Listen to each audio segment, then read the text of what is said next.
તો અયોધ્યામાં રામ મંદિરની પ્રાણ પ્રતિષ્ઠાને લઈને સુરતીઓમાં ભારે ઉત્સાહ જોવા મળી રહ્યો છે। સુરત શહેરને રંગબેરંગી રોશનીથી સુશોભિત કરવામાં આવશે। રામ મંદિરની પ્રાણ પ્રતિષ્ઠાને લઈને સુરતમાં તૈયારીઓનો ધમધમાટ શરૂ થઈ ગયો છે।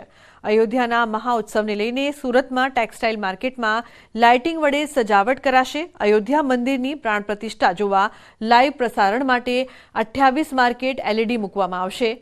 સુરતના 14 અગ્રણીઓને રામ મંદિર પ્રાણ પ્રતિષ્ઠા મહોત્સવ માટેનું આમંત્રણ પણ મળ્યું છે।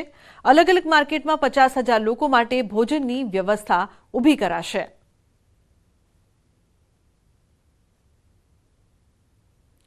આગામી 10 જાન્યુઆરીના રોજ ગાંધીનગરમાં વાઇબ્રન્ટ ગુજરાત ગ્લોબલ સમિટ યોજાવાની છે।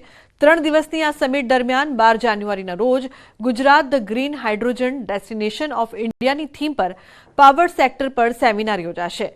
આ સાથે watts to gigawatts to meet round the clock clean એનર્જીની થીમ પર સેમિનાર યોજાવાનો છે। આ સેમિનાર અને ચર્ચાનો ઉદ્દેશ ગુજરાતમાં ગ્રીન હાઇડ્રોજન પ્રોજેક્ટ્સના અમલીકરણ માટેનો છે।